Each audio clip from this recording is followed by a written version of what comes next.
Assalamualaikum warahmatullahi wabarakatuh. Perkenalkan, nama saya Jenny Zuan Serifa, NPM 2051040406.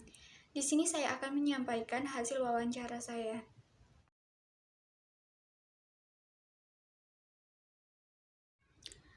Pengertian akad. Menurut bahasa, akad adalah arob atau ikatan, sedangkan menurut istilah, akad memiliki dua makna, yaitu makna khusus dan makna umum.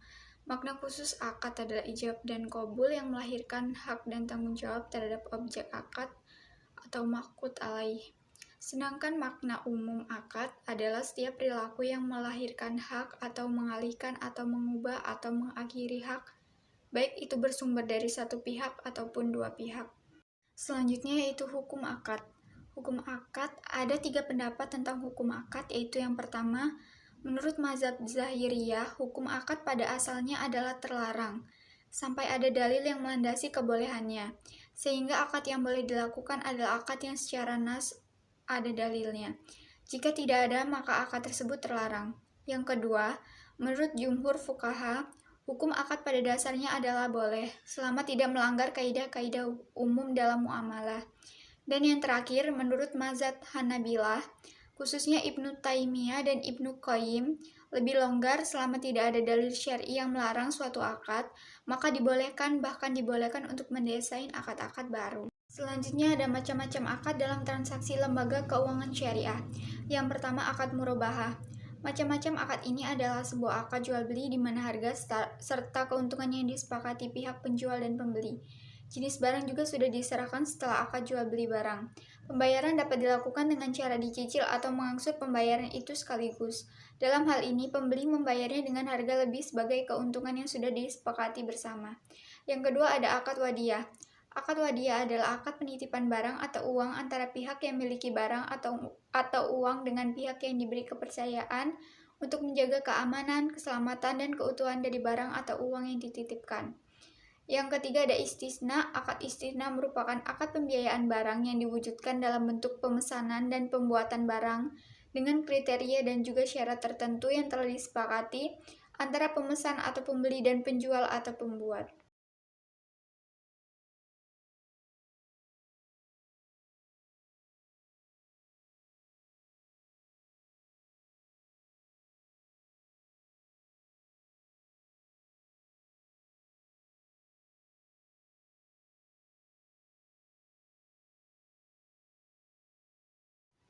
Akad yang diterapkan di pegadaian syariah ini yaitu akad terahan dan akad murabahah.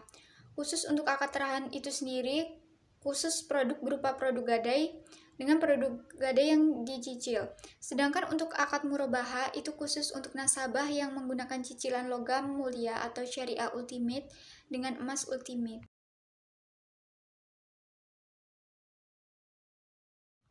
Prosesnya sendiri, nasabah menentukan untuk produk yang dipilih atau untuk yang ditransaksikan terlebih dahulu. Kemudian cara penerapannya, misalnya nasabah tersebut memilih untuk akad terahan yang sistem cicilan. Jadi, ada akad yang tertera sesuai dengan syariat Al-Quran dan Al-Hadis, dan sesuai dengan MUI yang diterapkan. Nasabah memiliki kewajiban untuk menandatangani akad tersebut sebelum nasabah melakukan proses di kasir. Jadi, terlebih dahulu nasabah mengetahui akad apa yang akan digunakan, kemudian konsekuensinya seperti apa bila nasabah tersebut melakukan ingkar dari akad, itu akan ada konsekuensinya. Jadi, di dalam akad tersebut sudah dijabarkan untuk akadnya sendiri itu seperti apa, kemudian konsekuensinya bila nasabah tersebut lalai dan bila nasabah tersebut melakukan pelunasan dipercepat atau nasabah tersebut misalnya tidak sanggup untuk membayar itu, sudah tertera semua di akad itu.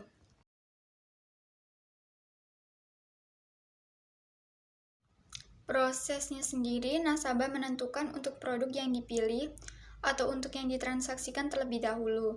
Kemudian cara penerapannya, misalnya nasabah tersebut memilih untuk akad terahan yang sistem cicilan. Jadi, ada akad yang tertera sesuai dengan syariat Al-Quran dan Al-Hadis, dan sesuai dengan MUI yang diterapkan. Nasabah memiliki kewajiban untuk menandatangani akad tersebut sebelum nasabah melakukan proses di kasir. Jadi, terlebih dahulu nasabah mengetahui akad apa yang akan digunakan, Kemudian konsekuensinya seperti apa bila nasabah tersebut melakukan ingkar dari akad, itu akan ada konsekuensinya.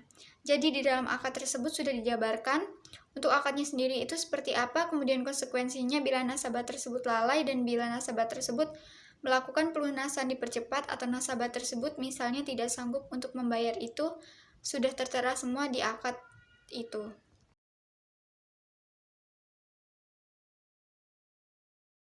Untuk persyaratannya sendiri, misalnya nasabah sudah menentukan dia mau menggadai, maka persyaratannya berarti nasabah harus memiliki emas untuk digadaikan atau dijaminkan di Pegadaian Syariah dan identitas diri nasabah tersebut juga wajib mengisi formulir yang ada di Pegadaian Syariah. Setelah itu baru bisa melakukan proses akad. Sebenarnya untuk setiap akad sendiri itu berbeda, karena tergantung produk-produk dalam Pegadaian Syariah. Namanya produk khusus untuk gadai dan produk khusus untuk mikro atau non-gadai. Dan akad yang diterapkan berbeda-beda, dan persyaratannya pun berbeda-beda. Jadi tergantung nasabah tersebut mau milih yang mana prosesnya. Kalau misalnya hanya untuk akad gadai saja, khusus gadai itu berarti hanya jaminan, dan identitas diri saja, kalau misalnya nasabah tersebut non-gadai, ada beberapa persyaratannya yang harus dipenuhi, yaitu persyaratannya yang pertama, administrasinya itu meliputi misalnya fotokopi KK, KTP, kemudian fotokopi STNK, dan BPKB. Misalnya nasabah tersebut memilih untuk mengajukan BPKB, yaitu syaratnya rekening listrik, keterangan usaha dari kelurahan, fas foto, dan sebagainya. Jadi itu untuk persyaratannya, sendiri tergantung dari produk yang dipilih yang dibutuhkan oleh nasabah itu sendiri. Barang yang bisa digadaikan di Pegadaian Syariah ini, yang pertama itu emas perhiasan atau emas logam mulia. Emas perhiasan itu bisa dihitung dari kadar yang mulai dari kadar 700 itu sudah bisa digadai. Kemudian elektronik, misalnya TV, laptop, HP. Namun untuk beberapa kriteria itu ada beberapa persyaratan supaya bisa diterima untuk digadai. Kemudian selain dari itu untuk yang non mikro,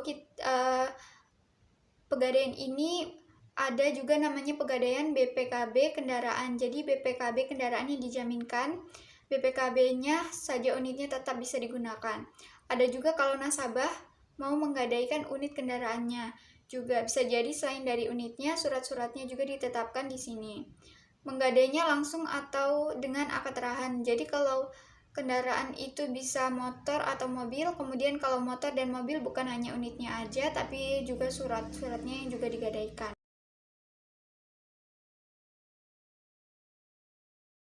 Kalau misalnya untuk nilai gadai atau tafsiran gadai yang menentukan, biasanya menentukan itu dari harga barang tersebut di pasaran. Di pasaran itu berapa misalnya nasabah tersebut mau menggadaikan kendaraannya.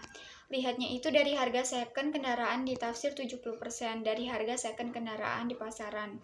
Misalnya unit itu nilainya 10 juta, ditafsir di pasaran itu 10 juta berarti 70% dari 10 juta. Berarti sekitar 7 juta nilai tafsiran barang jadi yang menentukan berapa nilai tafsiran itu dari pihak penggadainya itu sendiri. Baik, itu saja yang dapat saya sampaikan, kurang dan lebihnya saya mohon maaf. Wassalamualaikum warahmatullahi wabarakatuh.